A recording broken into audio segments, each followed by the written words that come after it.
This is my kitchen of the house that I live in now in Hendersonville, North Carolina. This is my house. I rented it for a year, and I got my probation transferred up here, and then my landlord came in here with like the article. I guess probation called him. It's like it comes in like, well, what's this article? And if you read that article about me, it's so funny. It's so funny to me because I was just they're like,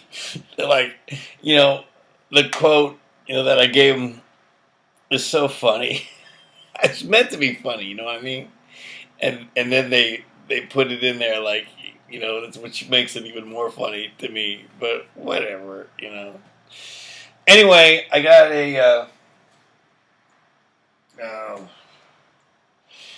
I got this. And the trick Jason Bryant taught me. Because he's like, yeah, my grandfather told me to always keep a thing of Cepacol mouthwash in your glove box. And then after, you're with a girl, you could just dump it all over. So ever since Pink, throws money at me and tells me to go get myself checked out in the emergency room, I have to I use this the way that I'm supposed to, like Jason Bryant taught me to. And then I have some in my glove box too. And then my manager he's like, I got a gig next week at, or at least I hope I do.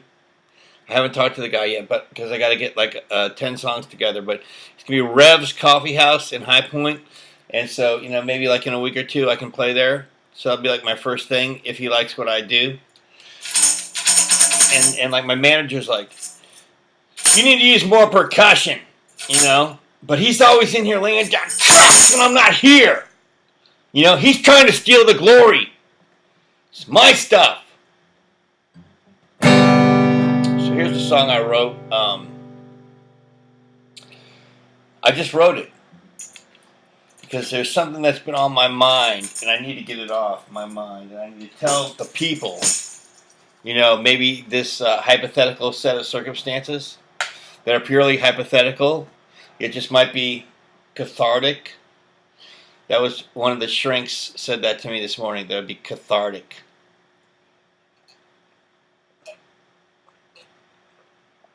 There's actually a lady on Adult Friend Finder, but it's really not a lady. You see, it's a shrink. The shrinks act as though they're women that are interested in me, and then they instant message me and stuff. But it's really the shrinks. So anyway, here's a song, and there's new shrinks, so the other shrinks don't know what the other shrinks said, and they screw it up. They screw up everything. They just can't remember anything. They can't remember anything that happened. They're morons, pretty much. But whatever, they're good intended, people.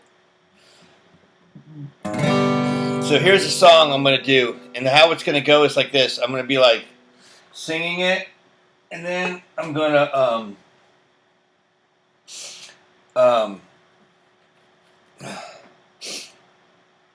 this is a dirty shirt. All right. And then I'm going to do a hypothetical narration and then sing the last verse. I just wrote this song. I hope you like it. I'm going to play it especially for you. The cops said I had the right to remain silent when they handcuffed me. And I knew I had that right, but not the ability. And I told him how you pulled a Robert Kincaid on a Kansas City shuffle when you said that I had butted you. You were painting strokes of subterfuge on a painting of a make-believe scuffle, 'cause only half of what you said was halfway true. It's been a long time coming for a love that's been long gone, but if you hadn't screwed me blue, I'd have never wrote this song. But if you hadn't have screwed me blue, I'd have never wrote this song. Now, ladies and gentlemen, I'm going to give you a purely set of hypothetical circumstances. Maybe one day I was at a rehab facility and I got kicked out after 2.5 weeks, and I was laying on the sofa at my own house, feeling like hell. Like literally. And then maybe my wife came in and was screaming at me to get off the sofa and clean the bedroom. And then if I didn't clean the bedroom, that she was going to divorce me. And called me a piece of shit. Like 50 times. Screaming, throwing stuff. And then maybe she left her amphetamines on the kitchen counter. And since I felt like asshole, I took them so that I could clean the bedroom, so that I wouldn't be divorced. Purely hypothetical. And so then I cleaned the shit out of that bedroom because of the amphetamine charge. And then maybe she had me run her all over freaking town that night in the car because she was going to get drunk. And we had to take the son over to a friend's house, and then something screwed up. And then I had to go back and pick her up and then take her back home, which I did. And the whole time she was just acting like a nut job and calling me a piece of shit and saying that I owed her. Keeping in mind, okay, I can barely even function. Okay, I felt that bad. And then maybe we got back to the house and she started raising Cain. And then maybe she freaking picked up Mac and stepped in front of me as I was trying to get something to leave. And then maybe we bumped into each other. And then maybe she said, "Get out of here, I'm going to call the cops."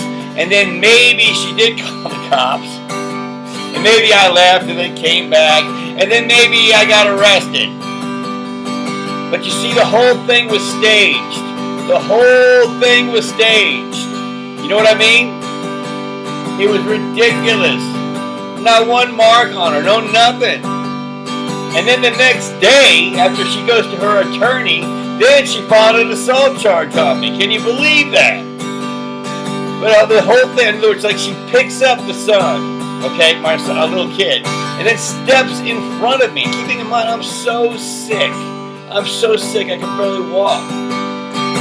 Now, also keep in mind that before I left rehab, the counselor said to me, "I believe that every conversation is an education." You see what I'm saying? And so that's why you see they monitor me. All of these conversations that I have with people are monitored by these shrinks, so they can try to decipher what the hell is wrong with me.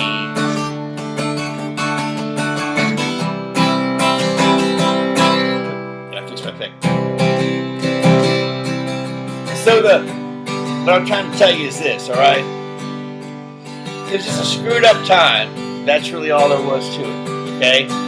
Where, I mean, look, if you go up to like Boone, if you go up anywhere in Watauga County, Avery County, okay, you will never find, it's like you know that bar in the original Star Wars, where you'll never find a more decadence, and whatever they called it, you know, in the place, right? You'll never find a more concentrated area of ignorant, phony, I mean absolute phony, fake people than you will there. That you have nothing better to do except sit around and gossip about other people because it makes them feel better. Okay? Because they got nothing going on at all. Okay?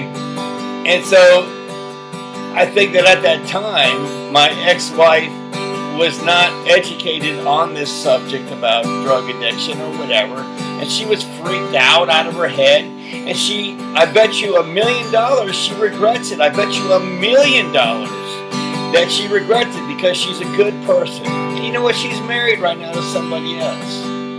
So, whatever. I'm just kind of saying the facts as the facts are. But you know what? I really should be able to see my son, don't you think? Really. So here we go. The cops said I had the right to remain silent when they handcuffed me. And I knew I had that right, but not the ability. And then I told him how you pulled a Robert Kincaid on a Kansas City shuffle when you said that I had butted you. Made strokes of subterfuge on a painting of a make-believe scuffle, 'cause only half of what you said was halfway true. It's been a long time coming for a love that's been long gone. But if you hadn't screwed me blue, I'd have never wrote this song. But if you hadn't screwed me blue, I'd have never wrote this song.